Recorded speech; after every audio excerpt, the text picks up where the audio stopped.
Hey guys, welcome back to another video today. So today's learner driver passed at Wanstead Driving Test Centre with no faults whatsoever, a clean sheet. For the viewers that are watching today, this video will entail of basically identifications of where learner drivers tend to make faults in this driving test route from my experience, as well as obviously you can gauge how the driving test routes are in Wanstead. I also provide driving mock tests. It's a great way to check if you have the skills to drive safely on your own and to better understand if you're ready to take the driving test. Also, research shows that now people who have taken a driving mock test are 40% more likely to pass the real exam. Also, thank you for the continued support, guys, and please do continue to like, share, and subscribe. So the pupil moved away from Herman Hill outside Wanstead Driving Test Centre where they were instructed to follow the road ahead. Now when moving away here, you have to be cautious in regards to the box junction. You need to ensure that there's enough space when proceeding.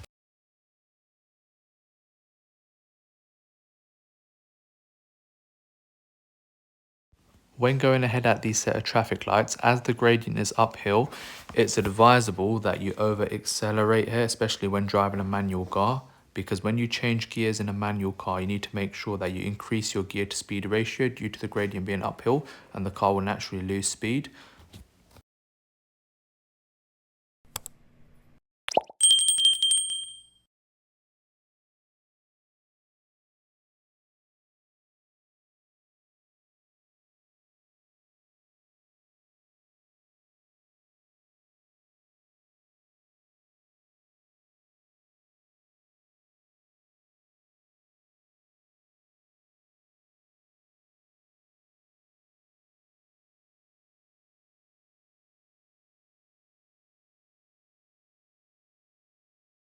The candidate was then instructed to pull over on the left in a safe place, and they did identify a safe place just after the double yellow line within the permit area, and then shortly after they were instructed to move away.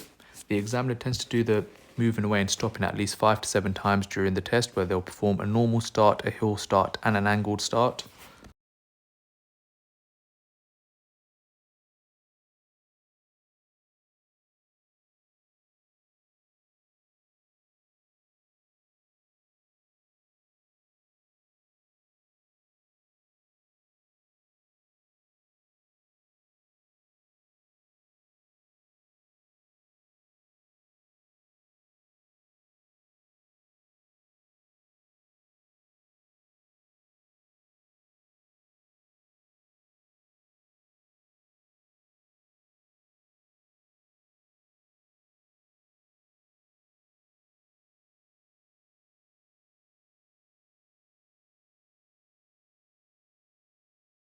There is also a faded keep clear road marking just near this vet store on the left, as you can see.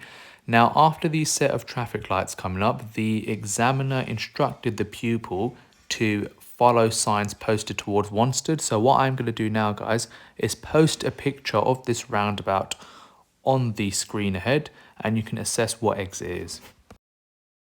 So as you can see, guys, Wanstead is the second exit. There's an unmarked first exit. So according to the highway code, as there's 2 lanes on approach at the start of this roundabout, as the exit is before 12 o'clock, you should position to the left lane.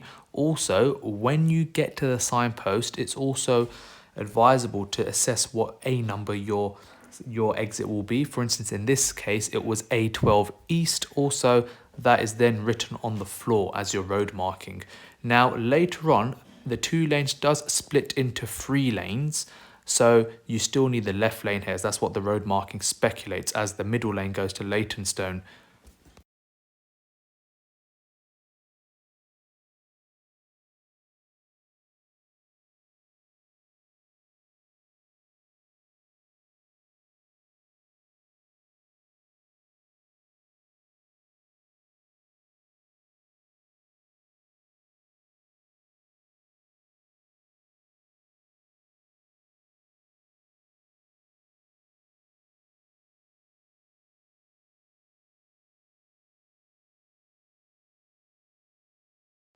So as you can see, the first exit's here just on your left. So shortly after, there's the second exit. So you now want to check your mirrors, signal left to let other road users know that you're taking the next exit, and then obviously take your exit. After that, they were instructed to keep to the left, as if you were to keep to the right, you would go onto the dual carriageway. So they kept to the left where they signalled left, and the speed limit is still 30 miles per hour. So shortly after, you need to be driving to the appropriate speed of the road so you're not getting a minor fault, because guys, you need to remember that you can't be driving too slow for the road and traffic conditions, as it does pose an issue. You need to feel that how would other road users behind you react if you're driving far too slow for the road and traffic conditions. So you need to make sure that you're driving to the appropriate speed of the road. In your exam report, this will be marked under as progress. So the candidate here did make sufficient progress, which was excellent.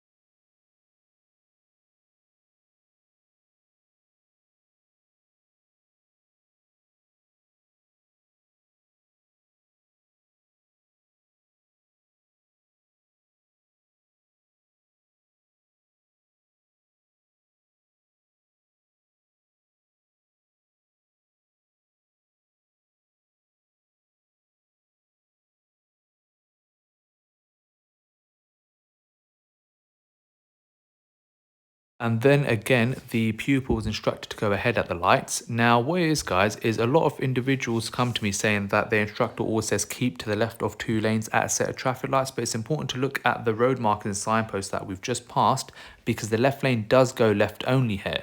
Now, if you do find yourself in the situation where you're in the left-hand only lane and you need to go ahead at the set of traffic lights, now, this is situational based. If you're the first car at the set of traffic lights, then yes, you need to go left only, as that's what the road marking specifies. However, if you are a few car lengths before the traffic lights and you feel like you won't pose any inconvenience to any other road user and it's safe to do so, then you can change the lane to the right to go ahead here. However, if you feel like you're going to pose some sort of inconvenience, you can just reroute the examiner by turning left, and it's not even a minor fault. They will then redirect you.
Now we're coming up to the famous Redbridge Roundabout. So what it is, guys, is on your sat nav, if you're following the sat nav, if it tells you that you're going ahead at the roundabout, then you need to change a lane to the right, as the left lane goes left only. It's a slip road for the first exit. So you need to have that level of local knowledge and understand that whenever you're going up to Redbridge Roundabout, the left lane goes for the first exit only. So the candidate here did merge correctly onto the dual carriageway and changed the lane, which was excellent. He showed high level of awareness and planning throughout the test, which is what was obviously discussed on the debrief, that's another reason why he got 0 minor faults. So it was excellent driving by Arzam.